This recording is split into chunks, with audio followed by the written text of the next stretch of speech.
Hi, how are you today? I now wish to move on to chapter 2, which is called What is Strategic Management?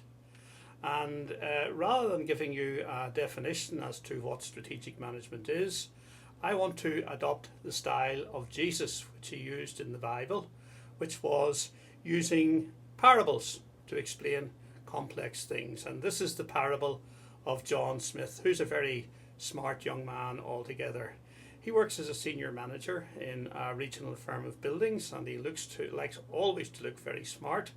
So he starts the day using a Gillette Fusion, and then he drives to work in his Mercedes C-Class, which he absolutely adores. And while in work, he quite often uses Microsoft Office, and he would use Google to access lots of types of information. And when he returns home, he has an Apple computer which he uses, and on this occasion he uses it to book a short break for himself and his wife using EasyJet. So John is reflecting about this, and he says, although my company's a really good company, it's not in the same league as those companies. Those companies are phenomenally good. They're world-class brands. And he said, I think it's because they have a great strategy. And then he thinks a little further and he says, everybody uses this word strategy. Football managers, politicians, university professors. But I don't actually know what it is. So let's see if we can help John Smith get a concept of what strategy is into his head. And let's go to academic perspectives on it, and let's look at economists first of all. So the traditional economist view, which is the one which I followed when I was at university, is that all industries have a particular structure which leads to firms engaging in a particular type of conduct or following particular strategies, which leads to certain levels of performance, and in the long run it leads to that heavenly place espoused by economists, which is called equilibrium. The alternative view is that put forward by the strategists, and this would be the one that I naturally espouse today. It says that you don't actually start with the structure of the industry, you start with the conduct or the strategies of the actual firms, and it's the actual firms themselves that determine the structure of the industry, and that the structure of the industry and the conduct of these firms lead to certain levels of performance. And far from seeking after equilibrium, firms are seeking after competitive advantage, or what we might call dominance in the industry. So there's actually very good support for this view from a great study by Gary Hamel and C.K. Prahalad, and they maintain that industries tended to have three classes of players, who are the rule makers, the rule takers, the rule breakers, and each of them had a particular role to play. For example, the rule makers, or the barons, these are the largest and most profitable firms in the industry. They set the rules, and other players must abide by those rules. Examples of these barons would be General Electric, Toyota, Microsoft, Vodafone. I'm sure you can think of others yourselves. The second type are the rule takers, or the serfs, and these are the smaller players who must obey the rules, and in general they're less profitable than the barons. Examples would include in the motor industry Saab, and the computer chip industry Motorola.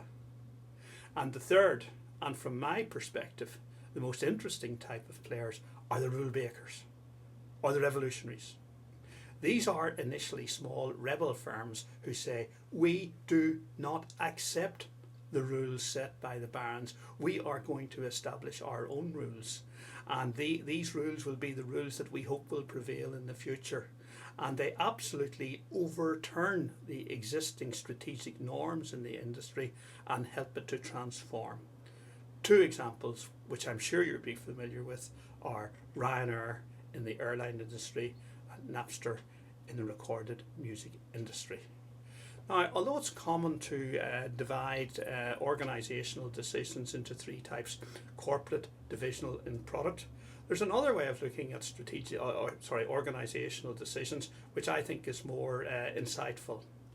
And we can divide the decisions taken by all firms into three types: strategic, operational, and administrative. And in addition, we can also look at the characteristics that each of these types of decisions have. Because the focus of this book is on strategic decisions, let's look at the characteristics of strategic decisions. Firstly, they're firm-wide in scope. They concern the whole firm, not just a department. They're taken at the highest level. They're taken by the most senior management in the firm.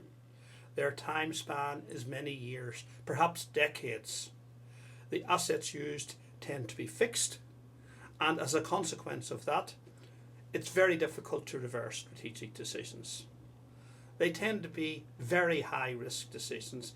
If the decisions turn out to be incorrect, you may jeopardize the existence of the firm.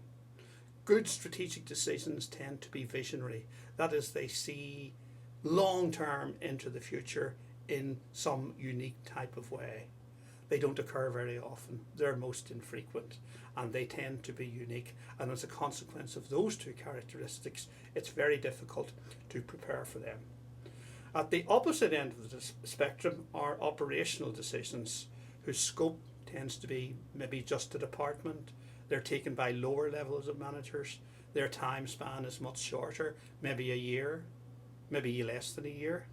The assets used tend to be current assets, and they're really quite easy to reverse. If we've one too few people employed during a Christmas rush period, we can get another person.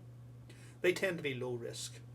If they go wrong, they probably don't jeopardize the company. They do not need to be visionary. They happen frequently and they're repetitive, so they're almost programmable.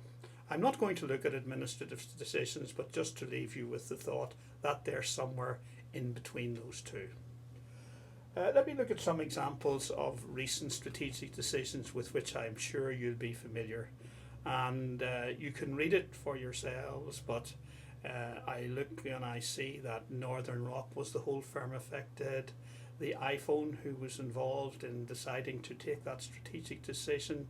When BP engages in exploration for oil, what is the time span between initial exploration and oil coming ashore? If we take the assets used and reversibility, the Airbus A380, very high levels of fixed assets, very difficult to reverse. Betting the firm, every time Boeing develops a new airliner, it says it bets the firm. Visionary decisions, Apple has changed computing tremendously through music and mobility. Very rare, for example, the recent takeover of Sun by Oracle. And unique, yes, for example, before it introduced the Lexus, Toyota hadn't really been in the luxury segment of the car market. As usual, almost all the hardware and software and music is Apple based, so all that remains for me to do is to thank you very much for listening to this podcast, and to hope that it will stimulate you to listen to more of these podcasts in the future. Bye. Thank you very much for listening.